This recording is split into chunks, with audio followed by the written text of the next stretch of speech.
Just a little confused. Well, I don't know. It's But gotta be a lot confused. What's that? Progress. A lot confused? I know, right? So, we're live, and this is the Daytripper photo show. I'm going to fix my camera here.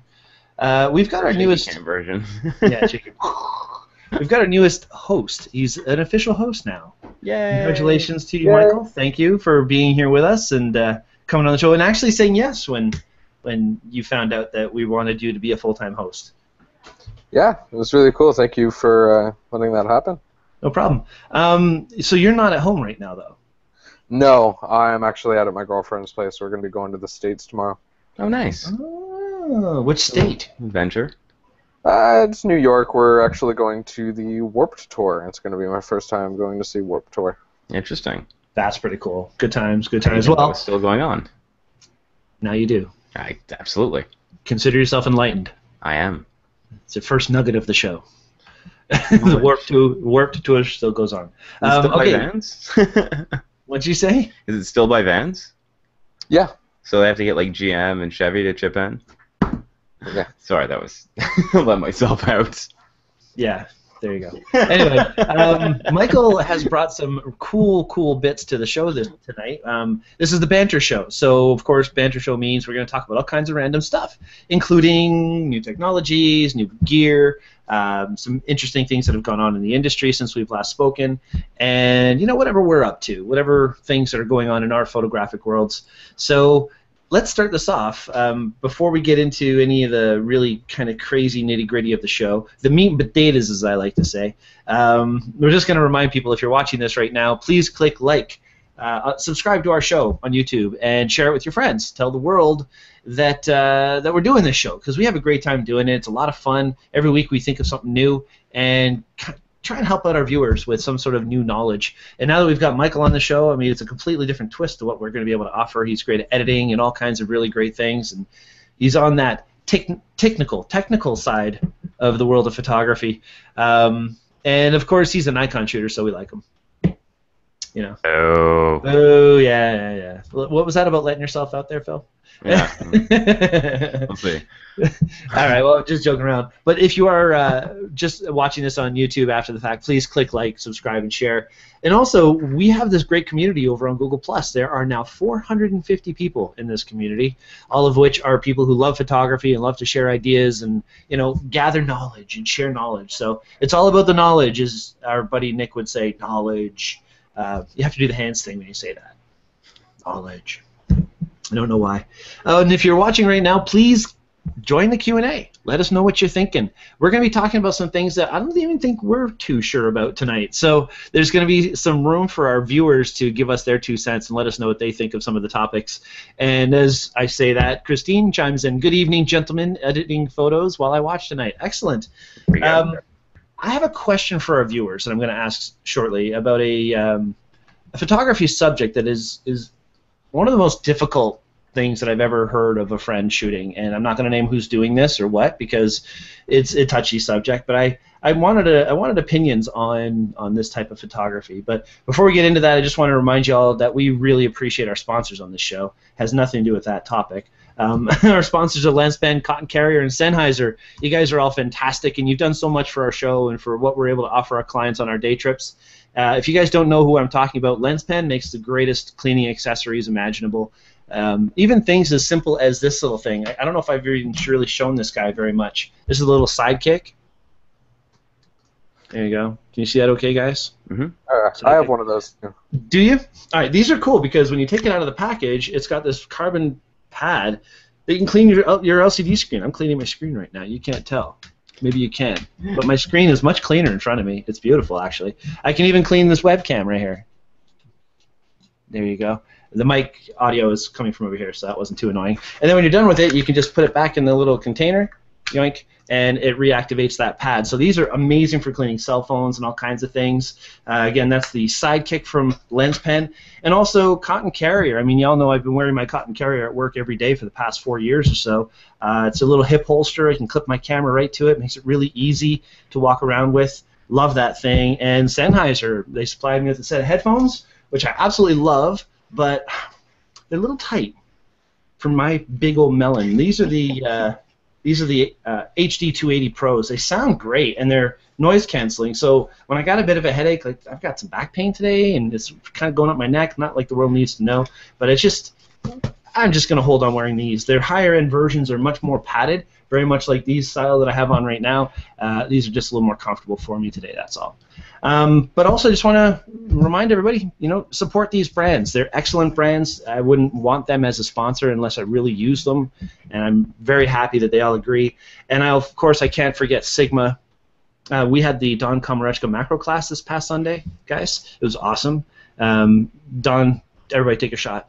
I should mention his name. It's a Daytripper photo drinking game. Don Komarechka. Every time you say his name, you gotta take a drink. There he goes, getting right in on the action. Good job, Michael. But we had this amazing macro session with Don on Sunday, and it was just a lot of fun. And we had all the Sigma lenses for people to use, macro lenses, prime lenses, all these really great things. So I really appreciate them helping us out on these day trips. We've got the Birds of Prey session, Phil, coming up. Yeah, we do. On the 24th of July. And as a reminder, if anybody's interested, I'm going to mention this a little bit more later on, but if you're interested, there's still space for this one. It sold out pretty quickly last time we ran the Birds of Prey session, and this time it still has a few spots left. So if anybody's interested, go to www.daytripperphoto.com and register for that one. We will have a full assortment of Sigma lenses for people to use. The 150 to 500s, the 120 to 300 f2.8 was insane. Beautiful lens. Oh, it weighs 6 pounds. It's a good workout, too. It is. I recommend a monopod. It actually works very well for shooting birds of prey. And also, that actually, there's no more also. That's it. Okay. That's the end of our little bubble blah. Maybe macro lenses, in case you want to get really close to the birds and take a different type of shot of the bird of prey. Actually, macro lenses, definitely. There will be there. Applies to things we learned last weekend. The 150 and the 180 millimeter macros that we can use on the trip, which is great because then you don't have to get too close. If you're scared of the bald eagle, you can stay back at a distance and get that sharp photo. And sometimes getting a little farther away is probably a safe idea. Ross shared a photo of me with the bald eagle on my hand earlier today, saying to people, hey, people, do you realize how cool this opportunity is? It's pretty cool coming from Ross because he doesn't get too excited. So it was neat to see. And he's got a picture of me there with the bald eagle on my arm, and it's got this hunk of meat in its beak. Like, it had just leaned down and ripped my kidney out and was chomping on my kidney. It was pretty fun. Anyway, with him. Nobody was ever injured on a Daytripper photo session, so we're all good to go. Not wood. There we go. Yes. And Blake says, ditto Christine. Yeah. Everybody, welcome to Blake. Blake is awesome. Michael, I got to thank Blake for having you here. Yes. Blake is the man who introduced us. Yeah, that's very cool. And next week, I believe Blake, actually not next week, the week after next week, Blake will be on the show. It'll be the four of us talking about software for our tips and techniques episode. So, should be fun. Should be a lot of fun. Let's get to the discussion, guys. What do you think? There's a lot to talk about tonight. Sounds like a plan.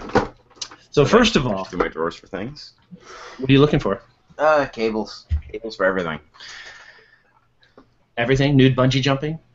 Well, hopefully not. You want a good cable for that. I would think so. And you'd want to watch your cable if you're doing that. You know what I'm saying? Oh. What? Boom, boom. Okay, this is a show for all ages. I'll just be good. So, getting into the meat and potatoes of the show tonight, the discussion on our Banter show, we're going to lead off with this really cool thing from our friends at DJI and Hasselblad. They have invented a drone kit for their 50 megapixel Hasselblad medium format cameras. I'm going to do a screen share here. Now, I was looking at this as you pull that screen up. Now, is it all of them or just the new mirrorless? It's actually only the sensor is from the mirrorless. It's a kit. So it's a special camera. It says right here which camera it is. I had it written down in my notes, but I'm not on my notes right now. It's the X1D mirrorless camera. No, that's the sensor. Carry the Hasselblad A5D. I tried. I know. You're working for it, though. It's okay. A Hasselblad A5D and a Ronin MX gimbal is what this comes with. So, excellent equipment. Hasselblad, top-of-line commercial quality DJI drone. And for a mere $26,000 American, this can be yours. What do you think? You going to get two?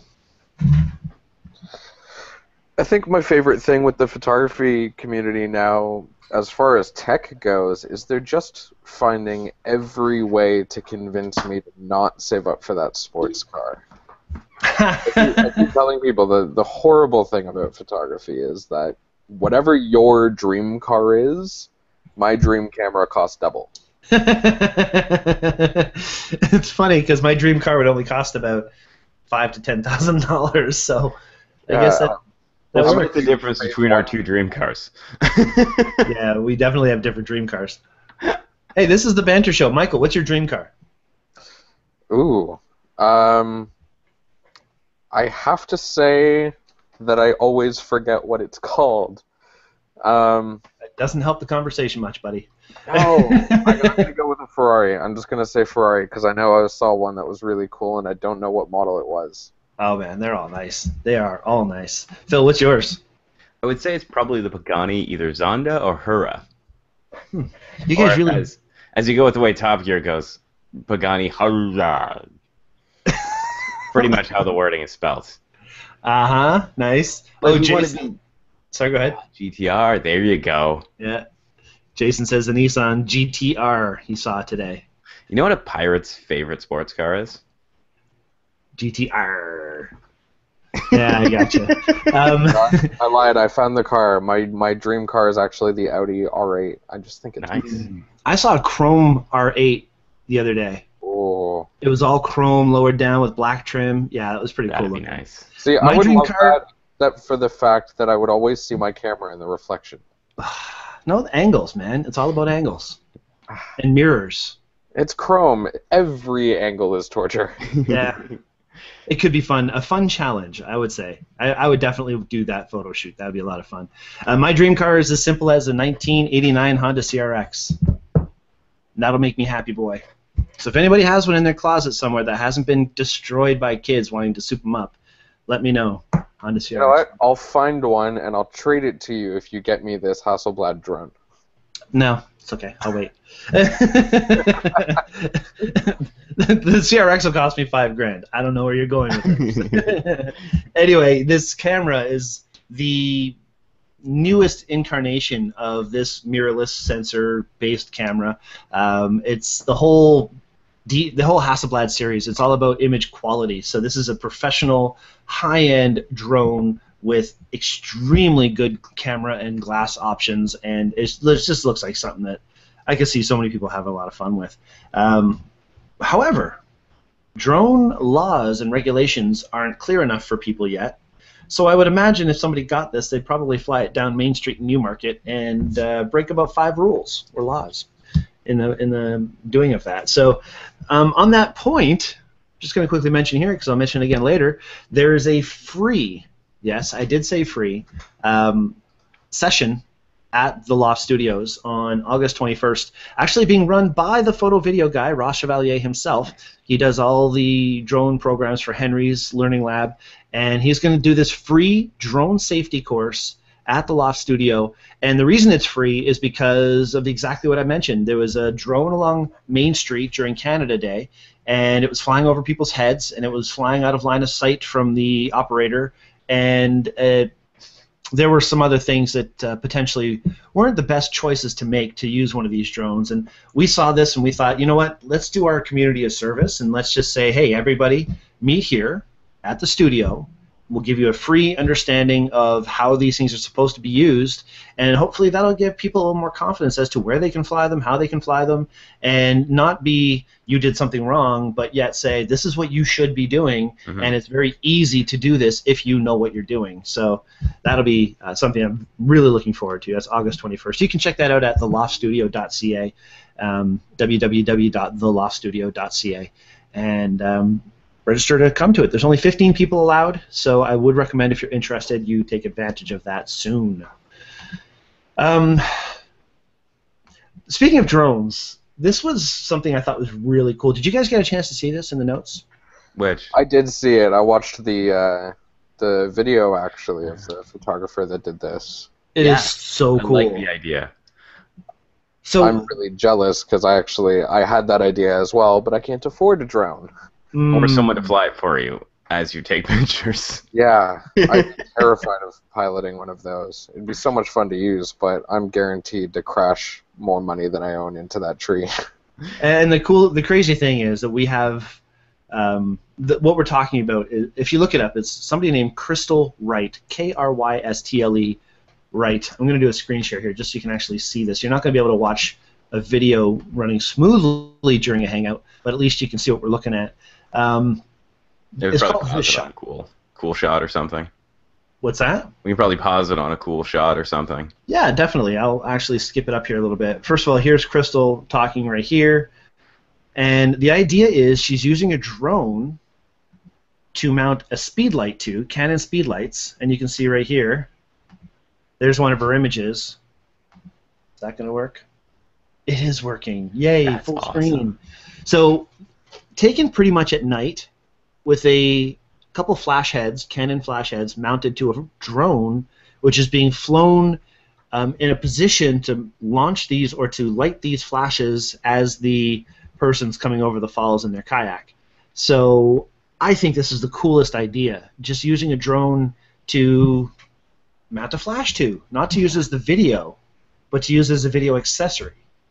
Basically a remote control light stand, Yeah, which is just crazy. I think it's brilliant. So you actually had this idea, Michael. Yeah. You went mute. Yeah, we lost the sound for a second. Microphone There you came out there. That's You're There okay. we go. As soon as I started seeing the DJIs getting more popular, seeing more photography and video done with drones, I started getting ideas of just thinking every time you've ever gone and done a photo shoot outside and wondered think of all the million places that I could put my lights, but I can't quite reach there. And one of the ideas that I had that I thought would be really fun to do is I love shooting at night. I love having the moonlight look and getting really soft light at night. If I were to get a flash vertical right up in the sky, out in the middle of the woods, how cool would it be to do wildlife photography where you've actually got a shot that looks like they're being lit by moonlight? Or even in that same theme, get a few fog machines out, do a portrait session out in the middle of the woods, and again, have that single light straight down from way up in the air, and have that moonlight look, have that cold flash coming in. It would be a really cool idea to play with. Yeah. Definitely. And it's too bad the Muskoka Wildlife Center's not around, because that's probably something we could have set up there. In with the in the wolf cage. Mm-hmm. Model in the wolf cage with a flash mounted up on the trees or something. Very cool. So many cool things you can do in photography. I'm so excited about that. So many cool things. And speaking of cool things, we have had a product at our store called the Cameron Flash System with triggers and so on for quite a while at Henry's. And everybody's talking about, pro photos and other different flashes that are available for more power and more throw of light. Well, Michael, you had a suggestion on this brand called Godox. I've never heard of it before. Generally on the show, we're going to be talking about stuff that you have access to, at least through Henry's, because generally we want to talk about something, and if you like it, you got to be able to buy it somewhere, right? But this Godox stuff, tell me a little bit about this. Why did you think this would be something we should talk about? Well, Godox is a really interesting brand that I discovered recently that decided to take a very different approach to their newest line of lights. And I've noticed they have tried this in the past. The light that I've got now is actually their second generation of the light, which brings some very dedicated attention to Nikon or Canon-oriented smart features like TTL and high-speed sync. And it actually has a built-in radio receiver in the lights. So once you get the radio trigger, any of the Godox lights from their newest series, it's called their Whitstro series, any of them can be set to a radio remote slave and automatically be triggered by this without needing an extra accessory to add on. And what's really cool about this light is it's the first speed light I've ever seen with an external flash bulb. All of the speed lights have that flat-faced bulb that you're used to seeing. This is an external one, and I've got one here actually It's really big, clunky, but it's got a lot of control, and they've got a lot of dedicated accessories as well. So I can take this reflector dish off, and I don't have any other ones with me at the moment, but I've got a beauty dish that was designed specifically to fit with it. They've got another reflector for holding umbrellas, and a little bracket here I still have attached as a dedicated umbrella holder right on the light. So they keep everything really compact, really accessible, really portable. And I think the coolest part, aside from the creativity of it, is it's really powerful. They call it the 8360. It's a 360 watt second light. That's more powerful than a lot of lower end studio strobes that are all plugged into the wall. And this is battery powered. So this is a ton of power in a small package to take with you on the road. And I really like using a battery powered solution. I love doing location shooting. I don't want to be tied down by any wires. So it was a really, really cool investment, and I've been in love with it since I got it. I've only had it for a few months now, and I keep shooting with it. And sounds like a great idea. Mm-hmm. what I can say is it is very hard to find Godox products in Canada. I've noticed they've been sold and rebranded again all over the States. It's really hard to find them in Canada. Now, I got this one from VizTech, but it was actually Blake introduced me to another company from Calgary that sells Godox products as well, called strobepro.com. And they have the 8362. I'm noticing that they've only got it for Canon at the moment, and I'm not sure. You may be able to get away with using it anyways, depending on the slave mode that you've got it set to. I'd have to check into that a little bit more. Hopefully they come out with an Nikon one soon. But it's on sale right now there for $600. That's pretty similar to some of the high-end, genuine, like Nikon or Canon speed lights. Yeah. And it's way cheaper than the VizTech light. That's actually, after tax and shipping, the sale price it's got now, it comes up to $80 less than the starting price at VizTech. And a really cool thing to add on to that is another product that Godox sells is the 8600, which is actually a battery-powered studio strobe. It's a 600 watt second strobe. So it's not a speed light. It's got the battery pack attached to it. It's a big strobe. It's got a Bowens mount. Naturally, you can opt in for having different mount types. As far as I know, it's just a Bowens mount, or possibly an Allen-Chrome mount might be the other one they're doing. But they've pitted this in a few reviews that I've seen up against the Profoto B1, and originally that was my dream car. That was my dream light. I really, really wanted to get my hands on a Profoto B1, get a kit with those, super powerful, super portable. I'm done. It's the last light I'll ever buy. But they pit this up against it, and not only is it more powerful, the battery actually lasts even longer. The guy that did this test shoot with it was doing a fashion shoot in the studio, and pit them up against each other, flashes going off, different powers, different recycling speeds, checking the functions of them. Once the Profoto battery died, this one kept going and going and going, and just about, like, depending on how you're using it, you can pretty much triple what you're going to get out of the Profoto. So Jerry actually asked us the question, at full power, how many photos can you take on a fresh battery? I would have to double check here. I can find out for you really quickly, actually. They say 450 full power shots.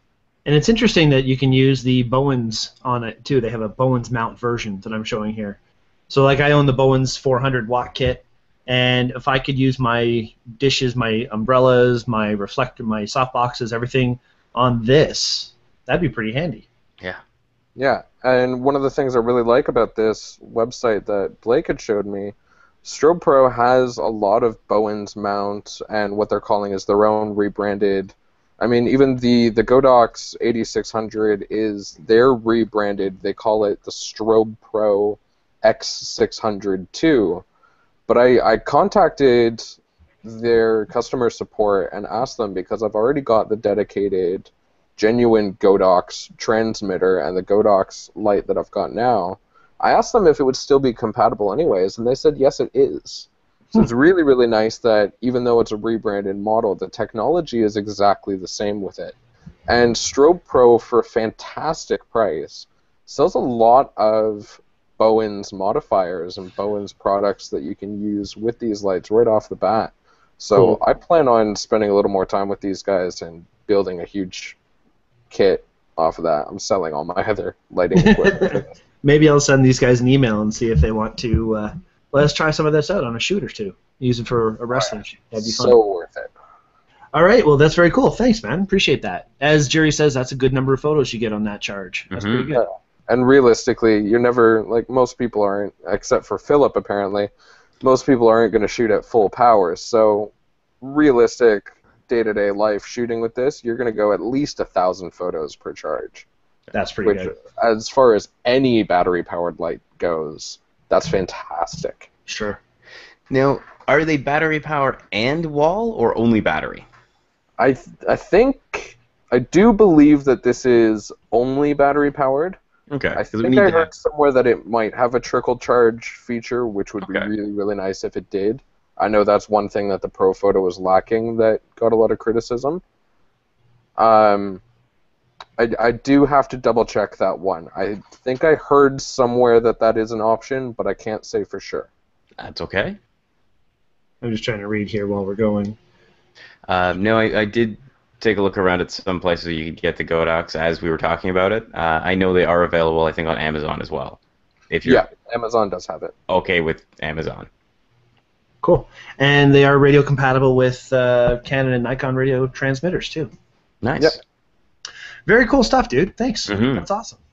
All right, something else that you wanted to talk about that was pretty cool is something we've already mentioned on a previous show, but the light camera. Yes. There's another one that I was amused with because, just like we were talking about with the drone shoot, this was my idea. I came up with this a couple of years ago thinking this has got to be the next camera. This has got to be the next idea of something that we can make. And they did it, and I'm excited. And I pre-ordered it right away, knowing that there's no way I'm going to be able to afford this, but I'll save up for it. Luckily, they sent out another email saying that they're held back. It was supposed to be shipping the pre-orders out in 2016. It's actually going to be 2017 now, so I've got time. But So what's the deal with this thing? It's DSLR quality in the palm of your hand. What is all that about? yeah, it is super, super cool that what they've done is it's a folded optics camera. So the way that a DSLR would have the light going through the lens, off the mirror, through the prism, what this is doing is it's a classic mirrorless cam. Well, I say mirrorless. It doesn't have the moving mechanism of a DSLR, but it's, instead of going through the lens and off the mirror, it's through the mirror and off the lens, or off the mirror and through the lens. They've kept all the cameras inside this body and came up with a really creative algorithm that, depending on what you're shooting, what settings you're using, it decides a certain number in that array of cameras is actually going to fire. And based on the ones that do fire, it combines all of that information together to create one photo. And it's a raw file that I think they're saying is about 50 megapixels, which is 52 phenomenal. megapixel. Yeah. Yeah, like, I'm shooting on a D800. I got 36 megapixels, and I've got too much space to work with. So 52 is going to be amazing to work with, to see just the clarity of that. But on top of that, one of the things that they say is the biggest advantage of having all of these cameras overlaying their signal on top of each other to create a single image is that when you deal with things that you would normally see in cameras, like optical issues, if there's any problems or flaws with the lens, you're going to get chromatic aberration, you're going to get different softness in different areas. And another thing with the sensor is if you're fighting low light and have really high ISO, you get that high noise that bugs everyone. Because you have these overlapping signals, it actually acknowledges any of these errors happening and cancels them out. It overlaps the signal on top of each other and does its own noise reduction. So they're showing gallery samples with this camera where the low light is unbelievably clean. Everything just looks beautiful. And another thing that I noticed, one of the things they showed off that I think is a little less appreciated, taken for granted with what they're showing, is the chessboard photo in their gallery. I don't know if we can pull that up here. There's a chessboard photo that, if you were to think taking a photo like that with any other camera, the depth of field that they're using, the quality, the clarity that they have in that image would really, really, really, in a lot of lenses, be fighting chromatic aberrations, any sort of flaws in the lens is really going to show on something that contrasty. The edges that they have on those black pieces, the silver pieces in the chessboard, and it comes out so smooth, so crisp that it looks like CGI. It looks like it had to be fake. So I'm excited. I'm really, really excited to use this camera. And one of the things that I think is going to be interesting for me to try out, and I really want to actually talk to Light about working on this, and maybe they can send me one of their prototypes early. When I'm interested in composite photography, one of the benefits of using the Light camera is because you're shooting with all these different cameras at once, you get to choose the depth of field after the fact. And one of the hardest things to do as a composite photographer is shooting a collection of different photos to build your image. But then if you also want shallow depth of field in your image, you have to line everything up perfectly. You got to choreograph the aperture you use, the distance that you're focusing, the subjects that you're using, so that the depth of field falls off consistently at a certain spot so that everything is consistent in the final image. I tried making an image of a Lamborghini that I had to do for school. Then I was using composite images everywhere with it. It was like 17 different photos in this project file. We talked last time I was on about being able to crash all of the computers in the school. It was from that file. But right away, what I noticed that bugged me was the back of the car was falling out of focus, but the road behind it was perfectly sharp. Right? It doesn't make sense. What's going to be beautiful with the Light camera is you get to decide depth of field after the fact. So if I'm going to shoot a collection of photos that I want to use for a composite, one, they're huge, they're crisp, there's no image flaws to be worrying about, it's all counted out. And I get to choose exactly how much of that photo is showing in the way that I want it to. So it's going to make creating surreal images like that so much easier. We got to get one of these in your hands.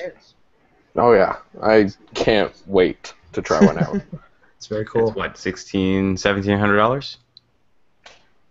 I don't even remember. I feel like it was even more than that. When they don't talk about the price, then you know you should never have to ask. Yeah.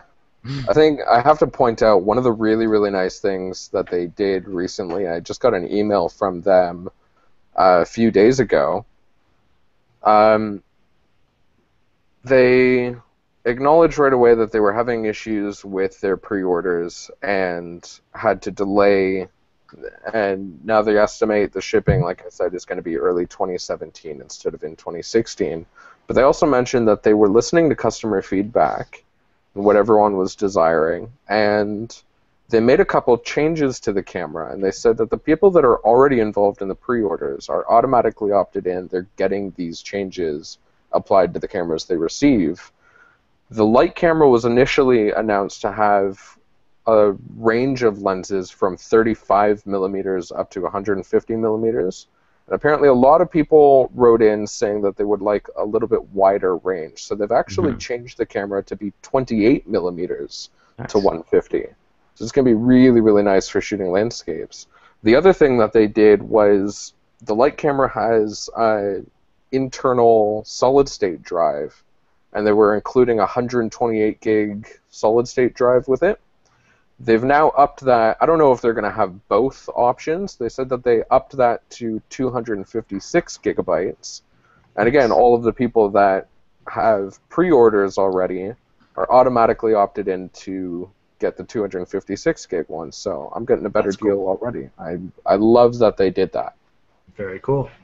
To go backwards here for a quick second, Blake shared with us a link there a second ago, and I'm going to pop this back up here. To kind of go against the whole alternate place to buy these things, the Quantum Flash, apparently from Henry's, is a bare bulb flash as well. But as you see, the price here is $1,020. Mm-hmm. So a little bit more for something that looks really similar. Is that a rebranded Godox light? It looks really similar to it. It does. Doesn't look like it has that thread on the side of the head though, where you would have your umbrella mount attached. Unless it has a like a little plastic cover on it, we could always try and get in touch with Amplis and figure it out. Yeah, definitely. You can see some other of the shots of it here.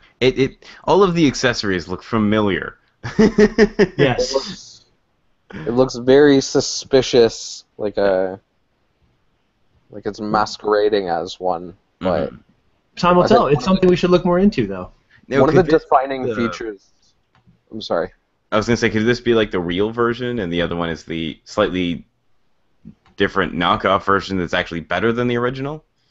It would be interesting. But one thing that I could point out, one of the really defining features of the Godox light, as far as the 8360 is concerned, is because of how powerful this is as a speed light, it doesn't have a fan in it the way that most strobes do.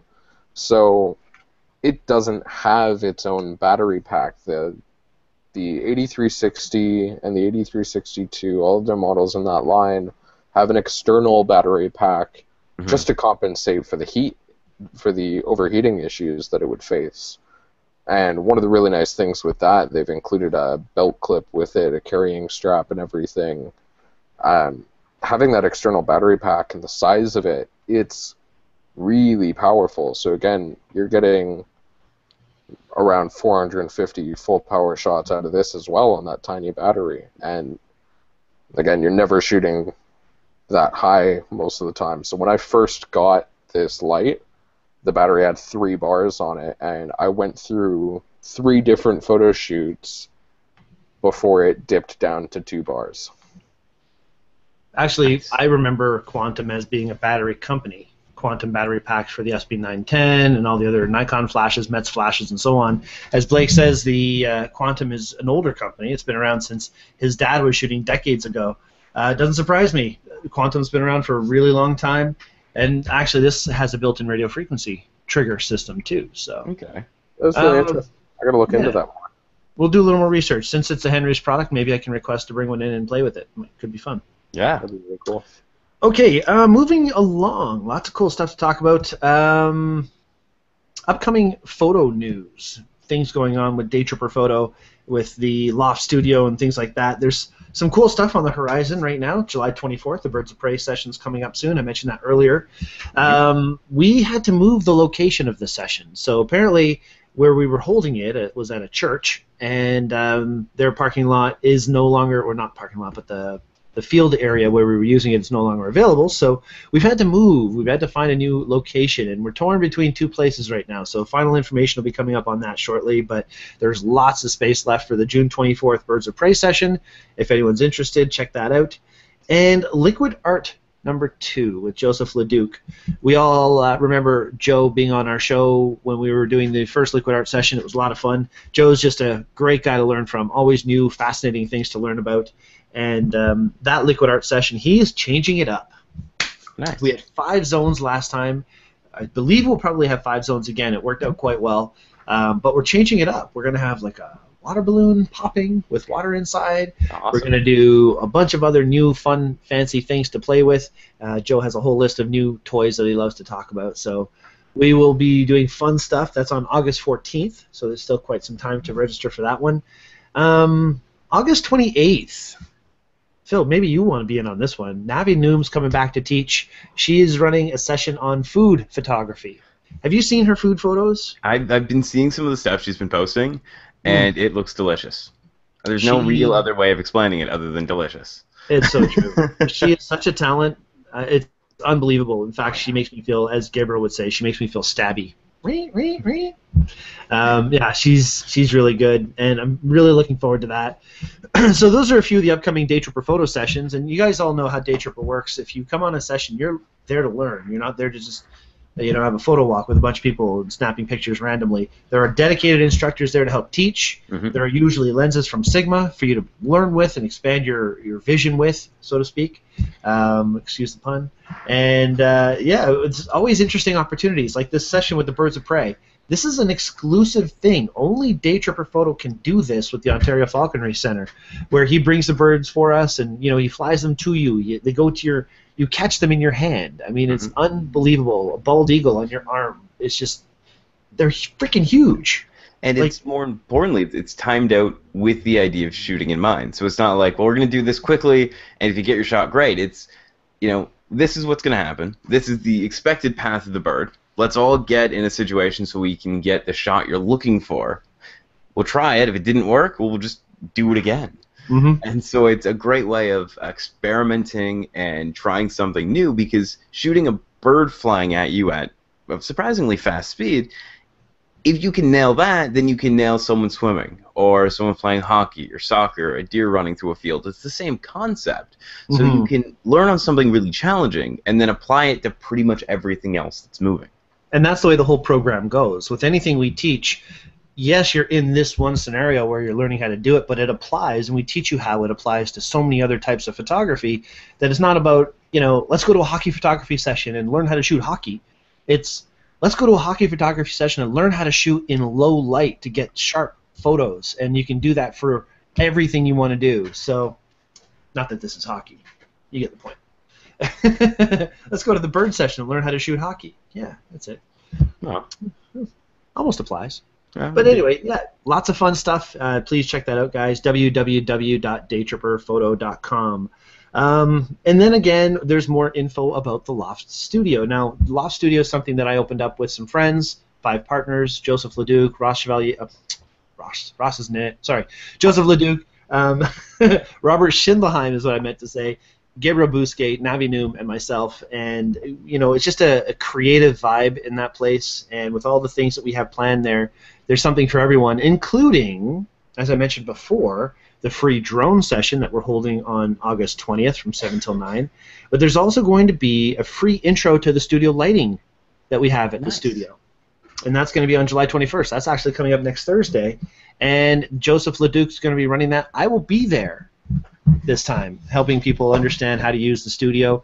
It's not just about the gear we have there. It's how is the studio operating? How, if you ever wanted to rent the space, how would you utilize the space? How would you put the soft boxes on? How would you mount the beauty dishes? How would you use these Einstein lights compared to these Bowen lights? I mean, it's pretty different. And if you just rent a studio, you spend half your time learning how to use the gear. That's a waste of your time and money. So we figured, let's give a couple hours. Everybody can just show up. You do have to pre-register for these because there's limited space, and you do that at theloftstudio.ca, loftstudio.ca, and it's really fun. And I think that's an important thing to note too. Is it's not just a place to come to get experience with water art or how to properly fly your drone and not crash it into people, but it's also a place that you can actually use. So if you don't have a living room to convert to a studio, or you don't want to do that, you don't want to spend the money buying lights and spending $1,000 on this light and $500 on that, and then extra money on this and that and whatever. For the odd time you might need a studio as you start, it's a great place to go to use it. It's a professional looking space, and anyone you bring there to take their picture, they're going to be super impressed. And so it's a great resource as well. It's a fully rigged up studio, and you're absolutely right. I mean, you don't want to have to. Let's say, for example, you have a wedding shoot, and all of a sudden it's raining outside, and you can't do your outdoor shoots with the wedding party or whatever. rent the studio for a couple hours. Come down. We have the lighting. We can show you how to use it. We'll be there for the first little bit to help you get set up. So very functional. Thank you, Phil. You're absolutely right. There's all kinds of different things you can do there. And I do encourage people to check out the website at www.theloftstudio.ca. Oh, and we're going to be having another table. We had a big table there for Canada Day. It was fun. We had a whole portrait set up there. We were doing portraits of people's dogs and stuff. It was pretty crazy. And people, of course. Babies, yes, even some babies. And it was fun. We set up a tent, and we had a backdrop and lighting and the whole thing, and the whole crew was there. All 5 of us were there to do some fun stuff, and we're doing it again on July 30th. We have another table on Main Street for the Newmarket Jazz Festival. So if anybody's going to be along Main Street in Newmarket for the Jazz Festival period of time on July 30th, stop into the booth, get a portrait taken. We do this for free. We put the photos on a domain online. You can download them, and it's totally free. Unless you want some prints, which you can get too. That's a different conversation for another day. And before we get to the ending of our show, unless you guys think of other things that you wanted to add to the conversation that aren't in the notes already, I do want to say a quick happy anniversary to the Newmarket Camera Club. We started the Newmarket Camera Club 5 years ago. We, as in myself and Ross Chevalier. We started this at Henry's, literally in the School of Imaging room, as it was known at the time. We can only have maybe 15 people there. I think our first meeting we had 4, and now 5 years later we have over 100 people in our regular membership, and we do photo contests sponsored by Henry's, and we've had so many different speakers. My favorite speaker, Phil, I don't even know if you know about this. I don't think so. We had a gentleman who actually apprenticed with Ansel Adams come and give us a presentation. That's awesome.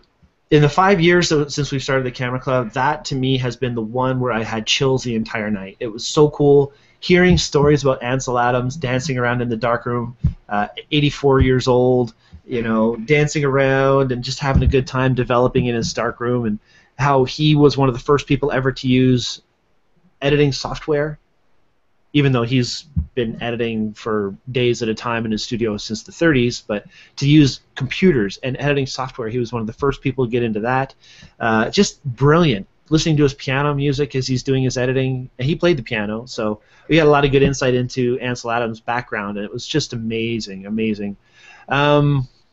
Blake says, yes, that was a great talk. He was there for that. Yeah, he was also building an electric vehicle at the time, he says. Yeah, I forgot about that. Just gets better and better. Mm-hmm. It was really, really great. It was his apprentice, and I thought his apprentice would be much older, but he was a fairly younger guy. He was, I think, 16 or in his late mid-teens when he first went to apprentice with Ansel Adams, and this was in like 1980, I believe. So very interesting, very, very cool. So yeah, the Newmarket Camera Club, we've done some great things. Ross Chevalier has put on some amazing presentations for people, and it's not an expensive thing. It's only $40 a year membership, and we meet once a month, every month, except for December, because I work retail, and I don't do anything in December. Yeah, December's pretty much off limits for me, but lots of cool stuff. So if anybody's interested in the Newmarket Camera Club, $40 a year. There's still always space for more people, and we meet at the Newmarket Community Center in Newmarket, right? Literally 5-minute, 2-minute walk from the Loft Studio, which is really cool. Nice. Just down the street. That's about it, guys. We're going to give some talk about our current challenge and stuff, and we're going to give a quote of the week, of course. But I don't think we had too much else that we really had to talk about, did we? The light, the flash, Godox. Remember that. Godox. Godox flashes, since we're talking about it. Oh, yeah, no, I did talk about that. Talked about that. I think we talked too fast. Clicking on things, too. No, I'm just going through all my little headers here because I had all these things. Oh, wait, there was one more thing. One more thing. You guys know I have this this Peak Design bag that I love. Yes. It carries everything in my mother-in-law in here. Okay. I didn't buy it in the Kickstarter. I waited until we carried it at Henry's and I bought it then.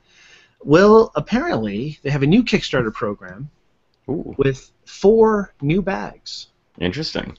It is. Kind of Kickstarter. So they've already way surpassed their goal. In fact, I just saw it go up again. Their goal was $500,000. They've got over $1 million, and they still have 57 days to go. Wow. These are the most incredible bags I've ever used.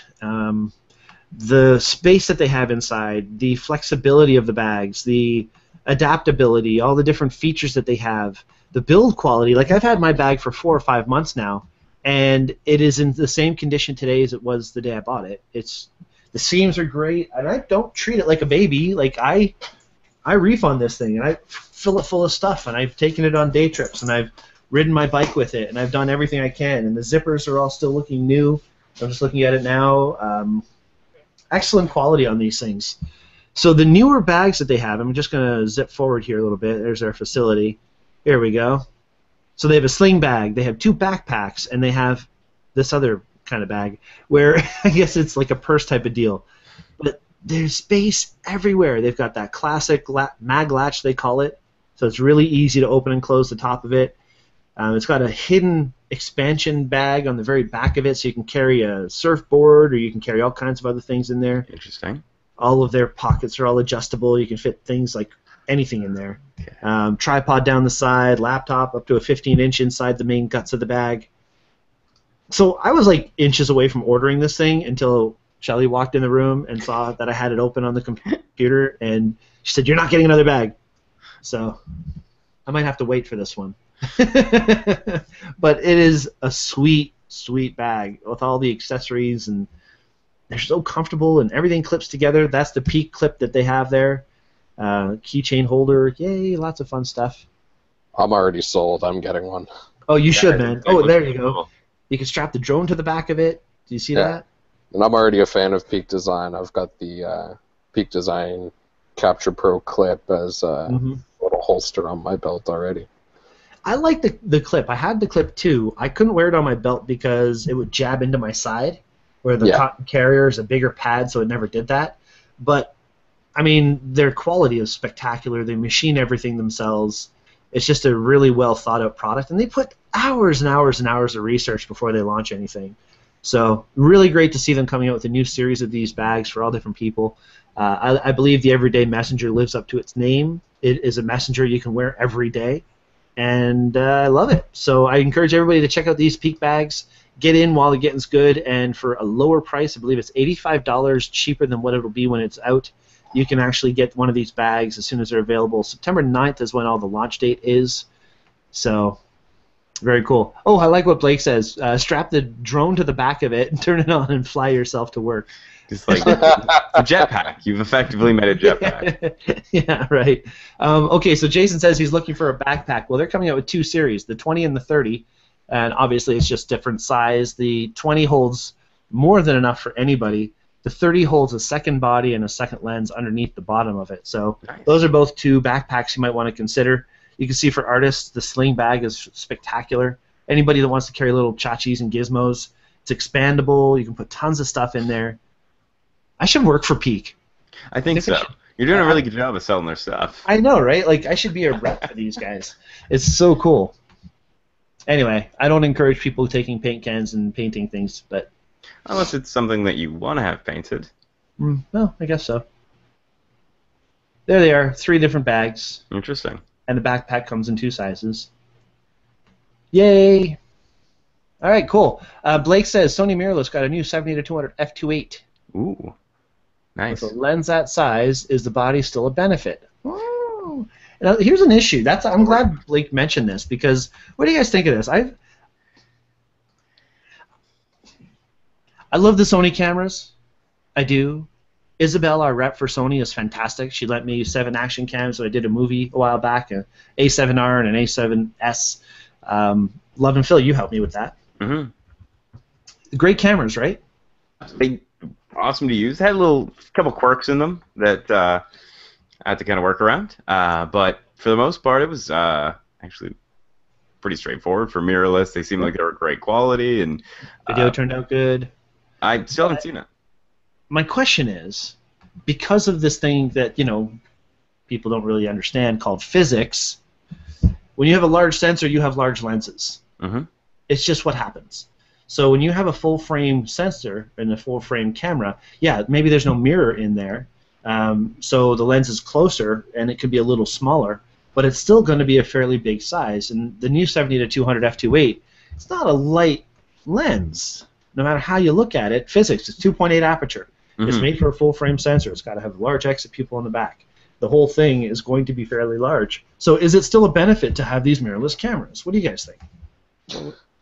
Overall, it would decrease the weight of the entire system. So if you were thinking about having a mirrorless system on a DSLR, you would have to have even a lens that is that much larger due to the actual conversion distance from the back of the lens to the actual sensor itself. So the advantage of the mirrorless system, and one of the first advantages, was because that conversion distance was smaller, the actual physical size of the lens could actually be decreased slightly. So when compared to an equivalent 70-200 2.8, I would expect to see a lens that is a little smaller and a little lighter. And if the body is lacking some pieces, then overall the system itself should be lighter. However, how big we're getting is going to come into, is that actually, so that looks massive. That looks like well, actually looks very much like the Canon one. Yeah, it does. Mainly and the funny thing, earlier I mentioned about the Sigma 120-300 f2.8, how it's 6 pounds. 6 pounds is freaking beefy. Like anybody who used that lens at our session, eventually, shortly after they started using it, returned it to the bin because it was huge. This thing's 3 pounds. Yeah.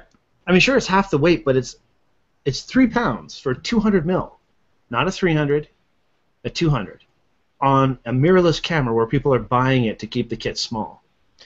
Well, I think there's other advantages to it as well. Like you get frames per second advantages, you get the electronic viewfinder potential advantage. You have a couple things that might be more of a perk than the smaller size. So I do see the advantage to the mirrorless system, but if you're going just for weight, just for size, yeah, that's fair. I don't know, we might loop back around. I still think it probably would be lighter than an equivalent, let's say, full-frame Canon or full-frame Nikon with an equivalent lens on it. How much lighter, I'd be curious to know, but in theory it should be lighter, maybe by 2, maybe by 3 pounds, and at the end of the day, that could equate to something. Yeah, that could go after a 15-hour day. That can make a difference. Michael, what do you think? Yeah, I'm thinking I'd actually give this a pass as far as the argument for size and weight goes, because one of the really significant things about the mirrorless movement is a lot of DSLR photographers have completely abandoned their kits to switch systems. And everyone's arguing the benefits of having such a light and such a small kit to carry with you. But at the same time, no matter what brand you're shooting, no matter what you do, everyone that has done any homework on lenses knows the 70-200 is a signature lens for anyone to have in their kit. It's a famous lens for everyone to get their hands on. It's glorious to use. And a lot of the mirrorless crowd that's collecting these lenses and shooting professionally are coming from a DSLR background. So yeah, the whole kit, aside from that lens, is still smaller. It's still lighter. But before this, it was lacking that signature. I don't think they... I don't know as much for mirrorless. They don't have like the 24-70 or the 14-24. I don't know if they have that. But the 70-200, like, I'm a prime shooter, and even the arguments for prime shooters, if you'll only ever touch a prime, you still buy a 70-200 because of just how good and useful that lens is. Weddings, portraiture, hockey. Yeah, it's just an all of the above winner. So they have stayed consistent to, compared to other 70-200s, it is still smaller, it's still lighter, and it's for its own system, it's massive. But for everyone's system in DSLRs, the 70-200 is massive. Most of the telephotos are massive. And it's going to be uncomfortable anyways, but this is a huge advantage to have something like this. And it makes they had to have it in the lineup. They had to. Yeah. And I think it was a good play on Sony's part to make this lens as well, because there's a lot to be said for the other mirrorless kits as well. The Fuji is doing really, really well. Olympus is doing really, really well. And they don't have this lens. There's so much good to say for all these people, and I know a lot of professional photographers that I follow. I know one guy that I really admire, Zacharias, sold all of his DSLR kit, moved to Fuji, and he's a huge advocate for Fuji now. Mm. And I could just imagine someone like him using a 70-200 and loving it if he was using it on a Fuji kit. They don't have it. Olympus doesn't have it. Sony made the play has first. the 35-100. Yeah. So 35-100 is a 70-200 equivalent, and they're F2. Yeah. It was a really good play, but at the same time, I'm not sure. I'd have to clarify. Sony is the only mirrorless system that actually has full frame right now, right? Yes. Then, from my standpoint, I love the larger sensor size to be able to get the shallower depth of field in the shots. Like I mentioned earlier, I love shooting shallow. So, again, just well played in every direction on Sony's part to pull out a lens like this, because for what it is, for the kit they're using, there's a lot of people that already have this kit now that are going to be able to appreciate it. True. Even though it's such a bulky component to add in with the otherwise light lenses. As Blake says, the Nikon is 3.3 pounds, so it's not that much heavier. But he still hates EVFs, electronic viewfinders. And I agree with him on that. I agree. Yeah, me too. I never got it adjusted to them. No, I could never switch over from my Nikon gear to a Sony mirrorless at this point. Not until they put in creative lighting system, built-in intervalometer, multiple exposure in camera, all the other things that I use on a daily basis. And the cameras actually fit these things. They're getting close. Yeah, not really. I hold one of those A7Rs, I just feel like dropping it. I don't know. I have yet to ever touch a mirrorless camera that felt right in my hand. Yeah, I'm with you on that. But I just want to share a photo, one last photo here, because I mentioned it, and it's only fair that I actually show it. This is that picture I told you about when Ross shared me holding a bald eagle in my hand with my liver attached to its beak. Yeah. Very, very cool. Not many opportunities to actually do this kind of thing and live to tell about it. So, and the bald eagles that they have, he has two bald eagles, and they're both just out of their juvenile state, or still barely in. You can see this one still has a lot of dark markings on its head, so it's not quite an adult. The problem with a bald eagle, especially when they're adults, is they don't play with others well. They don't take kindly to being asked to fly for food. So they are more likely to take off your hand or your arm or your soul. So we keep to the juvenile bald eagles a little bit to make the day a little bit more friendly. So there's so many other things that we have on that trip, too. It's just such a blast. I can't wait. Not long now, Phil. Not long. Oh, coming up soon. Yes, it is. All right, Phil, did you pick the quote of the day? I did not. No, I'm taking credit for that. Michael, go for it. There we go. Let her rip.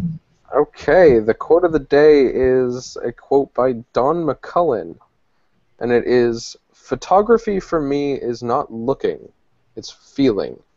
If you can't feel what you're looking at, then you're never going to get others to feel anything when they look at your pictures." Valid. So true. It's so true. I mean, when you make a photo, if you look at it and it touches you, that's a pretty good sign that it's something that others will be affected by as well. And if you don't have that feel from the photo at all, then, I don't know. What do you think? Throw it away? Yeah. Work on it a bit. No, it's so true. That's a good quote. Thanks for choosing that one. Awesome. Okay, I'm pretty much out of all the things to talk about. We are at about an hour into the show. Have you guys got anything else you'd like to add? Phil, have you got anything coming up you wanted to share? No, I think everything's kind of set for right now. Okay. But I don't know, maybe we'll have cool things for next week.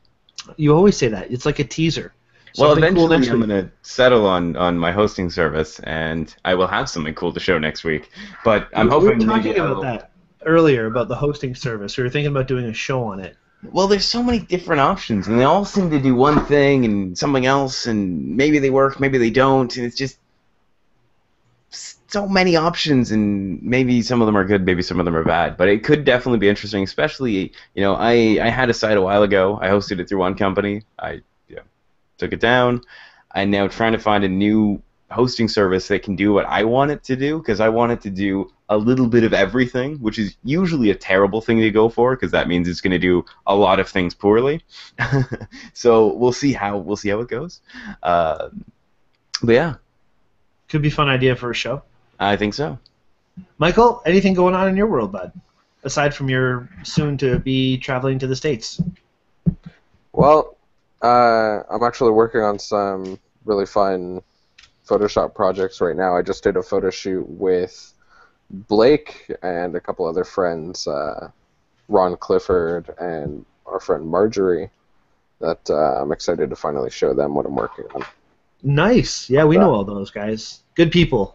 I don't know how much of a spoiler I can give for that, but we were working with a model that does cosplays for her own custom cards that she makes for a game called Magic: The Gathering.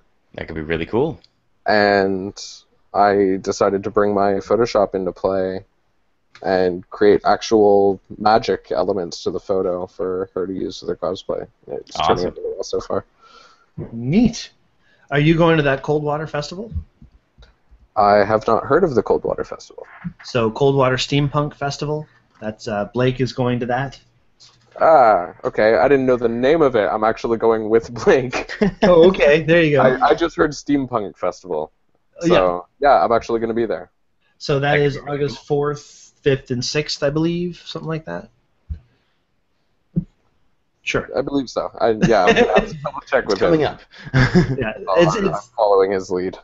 we were actually going to have Blake on to talk about the Steampunk Festival on the 27th when we're doing our Tips and Techniques show, but it's kind of turned into a software breakdown. So we're going to still have Blake on the show, and we're going to talk about the Coldwater Steampunk Festival on that show as well. So we'll get more into it a little bit later on, but for now, we're just going to say goodnight. Well, I think before we say goodnight, speaking of things that are coming up, I think we should say in a reminder that next week is the photo review for the fireworks challenge. Yes, we should say that. I got to say, I've heard some things that have been happening and some things people have been planning, so I'm super excited to see how those come out next week.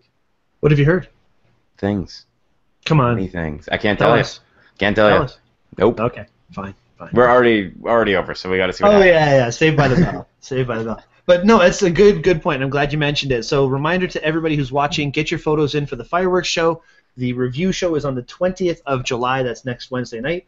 And we're going to issue our new photo challenge, which I've already thought of. And I think can be a lot of fun. I don't like to say what it is before because then people get confused. What are we doing? Fireworks or are we doing this other thing?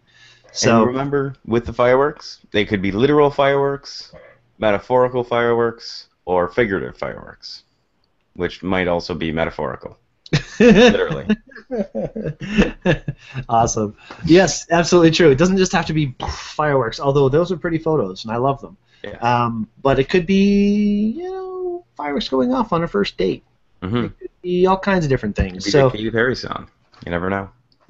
I hope not, but Maybe. that would be interesting. Oh, guys, so I have to talk about this for a quick second. Sorry. Okay. Jerry already said interesting banter show tonight. Thanks. You're welcome, Jerry. Thanks for watching. And we're not done bantering because there's one more thing I want to quickly throw out there. I put on Facebook earlier today that I will promptly unfollow anybody I see posting things about the Pokemon Go. And I immediately got pretty much every wrestler that I follow saying, well, I guess you're unfollowing me then. So I might retract that thought because I like following my wrestler friends, and I don't want to piss them off either because they're bigger than me. What do you guys think of this Pokemon Go? Like, what the heck? I don't really understand it. Michael, do you? It's a lot of nostalgia for me. I'm not playing it yet, but I did play Pokemon when I was a kid, so I can appreciate it. But I've noticed it's really changing social interactions, and especially exercise now. Because I just went to a friend's birthday party a few days ago, and thought one of the guys there was running across the street to come greet me. He was running across the street to catch a Pokemon he just found. Oh my god. Clearly welcome to that site, but I'm hearing way too many stories already of everything going wrong with this. Like, Yeah. there's lots of stories in the news. There was one girl, I think it was a 19-year-old girl, accidentally stumbled across a dead body. Mm-hmm.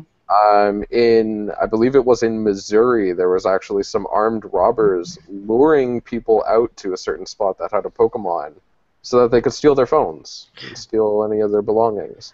It's clever if you think about I it. gotta say, it's clever, yeah. Yeah, there's other people Entrepreneurial walking spirit out right in there. traffic. Yeah. Yeah, there's the guy that stopped his car in the middle of one of the Yeah, I heard highways. that. Like a 6-car pileup or something. Just didn't even bother to pull onto the shoulder. It just stopped. Yeah, it's just it. My favorite story was actually from Shelley. She said when she was driving to work today, she saw a kid smash headfirst into a pole because he was watching his phone playing the game. That, to me, I mean, if you take Makes a it video all of worth that, viral, tag it Yeah. Pokemon Go, and the whole world knows the guy's an idiot. But, oh, well, I'll be a little bit lenient on that whole unfollow thing. I like my wrestling friends. I'm not going to get rid of them right away. But get the point. I mean, people, don't be sheep. It's the same thing that's been going on since the dawn of this whole everything. Pogs, Cabbage Patch Kid. I go way back with all this stuff, and it's just as soon as you start saying I have to have this is the latest and greatest, I have to have it, that's when all logic disappears and you become a mindless sheep. So, Well, Keep speaking your of mindless actually, sheep, have you heard the conspiracy theory with Pokemon Go? oh boy, Is it I just think they're data going to be mining? planting This seeds is a in there. great one. Is actually really clever, and I have to say I'm a little worried because if let's say the NSA didn't already think of this, then they've got it now, and there's no getting away from it. Is think about it. If a government agency wanted to check out some place and they're not allowed into it, just go in, place a Pokemon there, and have a bunch of people that don't know any better, just random civilians with their smartphones, go in and take videos. GPS tracking location, tell you exactly where you are, and take videos, pictures, different angles. You can map out anywhere in the world just by dropping a popular Pokemon there and having everyone just voluntarily take pictures of it. You are dangerous, my take- friend. Take the Pokemon out of the picture, now you've got the whole area mapped out. You are a dangerous mind, I'm telling you. The whole world's going to be listening. Sadly, I can't take credit for that theory. I just read it recently, but when I thought about it, I went, I really, really, really hope it's not true, because if it is true, it's really clever, and it's working. It's working. I didn't think there were that many fans for Pokemon, and it's Me neither. everywhere. It's everywhere. And it's not even available in Canada yet. Oh, unless you Yeah. bootleg it. You got to bootleg it to play it in Canada. So just I'm wait not taking till my it chances. becomes available, No. and then it's just going to be that much worse. Not interested. But anyway, it was an interesting thing to chat about for a minute. Yep. So thank you guys both for being here tonight and being here this week, and for contributing to the show and writing some really cool stuff in the notes to talk about. I really appreciate it. And if anybody needs to get a hold of Michael and see your artwork, where can people go to see your work, bud? They can go to michaellanephoto.com. Excellent. MichaelLanePhoto.com. Phil, where's your work being shown these days? It's not. Sad. Sad. Eventually, I'll come up with a new name and a website, which I was hoping to have done a while ago, but that just hasn't happened yet. You remind me of a Happens friend soon. of mine's wife who took 14 months to pick a name for her business. They're going to say baby. No. So I don't know why I thought baby. Baby so. business. Baby business. Okay. Oh, that reminded me Do of. something soon. What'd you guys think of this? If you had to be hired to photograph a husband and wife who lost their newborn baby, Ooh. is that a job you'd accept? Taking a picture of the husband and wife with the baby? Like the dead baby? With the dead baby. Well, Whose yeah. idea was this? They want to It- remember it. It's a real thing that happened. A good friend of mine, and I don't want to say who because it's not about who did it or whatever. It's more about, is this something that you would do as a photographer? It's a very dodgy line, don't you think? I'm Like, he sure did it out of respect to the people, and they obviously really wanted this, and he's a really, really nice guy, and he did this, and it's traumatizing him. having to have done it. Well, I think it would be weird for me to approach it, because if I were going to do a shoot like this, I would, at least part of me would be thinking still the surreal route with it, with the composites. I would want to, like, show that the baby is still there in some way, or have this, like, have the ghost of the child, have a... Well, the baby was actually there. Yeah, I just mean, like, have some ethereal, heavenly approach to it, and that would be an artistic approach to it that I would worry might be going too far. So I don't know how to feel about that. What do you think, Phil? Yeah, I think that's fine. Yeah, I'll do it. Well, you think about it, it's someone who wants a memory of something. It is different, but at the same time, they want a memory of, what really is their child. It was actually born. It was actually a person. 45 days old. So in which case, they had that emotional connection to it. They want. I would respect that. I will admit it would be very weird. You want to make it kind of look like it was at least somewhat alive. I'm not sure how babies look when they're not alive. Babies don't really look alive when they are alive, though. I mean, you got a point. They're kind of wrinkly and weird. Kind of creepy looking. Pass on that one. Yeah. So I would pass just because there's a baby involved, alive or dead. I would just.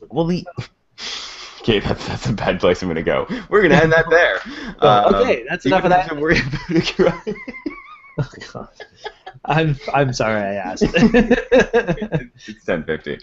Yeah. No, I do think it's a really nice thing. I could see people, it's kind of like the last picture together. I think it's a lot better than the people Snapchatting the filters onto dead people. But that's a story for another time. Yes, I agree. And on that note, we're going to say goodnight to everybody tonight. I hope you all enjoyed the show. Thank you for watching. Thank you for sticking with us. And again, if you have questions after the fact, please send them to Bryan@daytripperphoto.com or go to daytripperphoto.com and leave any kind of comments through the email there. Of course, if you haven't joined the Daytripper community already on Google+, do so, because there's lots of fun stuff. Every time you have a question, you post it, you get an answer. Yeah. Lots of great people in there giving you their help and support. That's about it. Thank you guys one more last time. Thank you everybody for watching, and we're going to say goodnight. Good night, everyone. Thank you for bringing me on as a new host. Oh, you're welcome, man. It's going to be a lot of fun. We're going to have a lot of great topics to talk about in the future. You already brought up a lot of stuff that I hadn't even heard of, so that's very cool. It's going to open my horizons. I appreciate it. All right. I'm hitting stop broadcast. See ya. Bye-bye. Good night.